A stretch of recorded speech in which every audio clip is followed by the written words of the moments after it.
ರಾಜ್ಯದ ಶಾಲೆಗಳಲ್ಲಿ ಕಾಡ್ತಾ ಇದೆ ಸಾವಿರಾರು ಶಿಕ್ಷಕರ ಕೊರತೆ. ರಾಜ್ಯದಲ್ಲಿ 60,000ಕ್ಕೂ ಹೆಚ್ಚು ಶಿಕ್ಷಕರ ಹುದ್ದೆಗಳು ಖಾಲಿ ಇದೆ.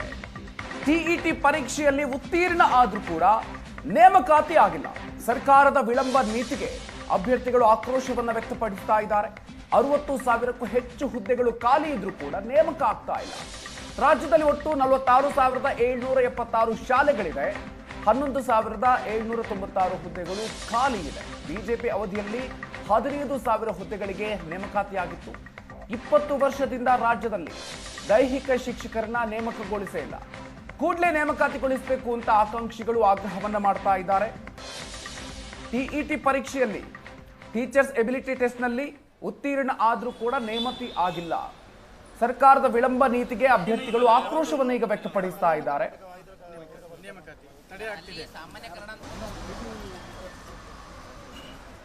ಕಳೆದ 2.5 ವರ್ಷಗಳಿಂದ ಈ ಸರ್ಕಾರ ಯಾವಾಗ ಬಂದಿದೆ ಅಲ್ಲಿಂದ ಇಲ್ಲಿವರೆಗೆ ಶಿಕ್ಷಕರ ನೇಮಕಾತಿ ಮಾಡ್ತೀವಿ ಅಂತೇಳಿ ಸಾಕಷ್ಟು ಅಭ್ಯರ್ಥಿಗಳಿಗೆ ಇವರು ತುಂಬ ಮೋಸವನ್ನು ಮಾಡ್ಕೊಂಡು ಬಂದಿದ್ದಾರೆ.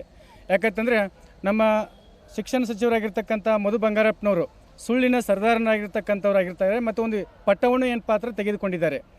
ಈ ರೀತಿ ಆದರೆ ನಾವು ಬೀದಿಗೆ ಬಂದು ಆಲ್ರೆಡಿ ಸಾಕಷ್ಟು ಬಾರಿ ಹೋರಾಟ ಮಾಡಿದ್ದೀವಿ. ಮತ್ತು ಇನ್ನು ನಾವೇನು ಪಾತ್ರ ನೇಪಾಳ ಮಾದರಿಯನ್ನು ನಾವು ಇಲ್ಲಿ ಫಾಲೋಅಪ್ ಮಾಡಬೇಕಾಗತ್ತೆ. ಯಾಕಂದರೆ ಇದು ನಾವು ಸ್ಟಾರ್ಟಿಂಗ್ ಆಗಿ ನಾವು ಎಚ್ಚರಿಕೆಯನ್ನು ಕೊಡೋದ್ರ ಮೂಲಕ ಯಾಕೆ ಈ ಮಾತನ್ನು ಹೇಳ್ತಾ ಇದ್ದೀನಿ ಅಂದರೆ ಸಾಕಷ್ಟು ಅಭ್ಯರ್ಥಿಗಳು ವಯೋಮಿತಿಯ ಅಂಚಿನಲ್ಲಿದ್ದಾರೆ. ಈ ರೀತಿ ಆದರೆ ನೀವು ಇನ್ನೂ ಎಷ್ಟೊಂದು ಸುಳ್ಳು ಹೇಳ್ಕೊತಾ ಹೇಳ್ತೀರಿ. ಈಗ ಆಲ್ರೆಡಿ ಫೈನಾನ್ಷಿಯಲ್ ಅಪ್ರೂವಲ್ ಆಗಿದ್ದು 5,267 ಹುದ್ದೆಗಳು.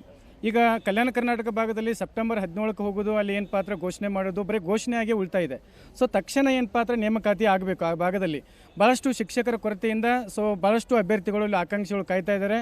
ಮತ್ತು ಅದರಿಂದ ಈ ಒಳ ಮೀಸಲಾತಿ ಎಲ್ಲ ಪ್ರೊಸೆಸ್ ಮುಗಿದಾಗಿದೆ. ಇವಾಗ ಮಾನ್ಯ ಮಧು ಬಂಗಾರಪ್ಪನವರು ಸುಳ್ಳುಗಳನ್ನ ಹೇಳೋದು ಬಿಟ್ಟು ಅಲ್ಲಿ ನೇಮಕಾತಿಯನ್ನು ಮಾಡಬೇಕು. ಇನ್ನೊಂದು ಏನಂತಂದರೆ ಈ 1 to 5th ಸರ್ ತಕ್ಷಣ ನಮಗೆ PSTR ನೇಮಕಾತಿ ಈಗ ಆಗ್ಬಿಟ್ಟು 10 ವರ್ಷ ಆಯ್ತು ಸರ್.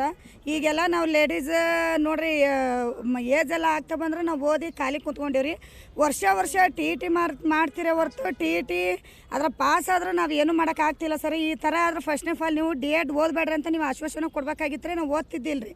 ಈ D.Ed ಮಾಡಿಬಿಟ್ಟು ನೀವು ದಿನಕ್ಕೊಂದೊಂದು ಕಾನೂನು ಮಾಡ್ಕೊತ ಕುಂತ್ರಿ ಸರ್.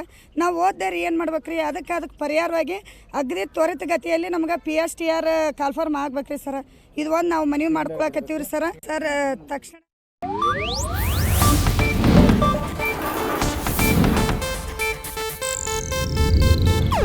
ಇದು ಏಷ್ಯಾನೆಟ್ ನ್ಯೂಸ್ ನೆಟ್ವರ್ಕ್ ಪ್ರಸ್ತುತಿ.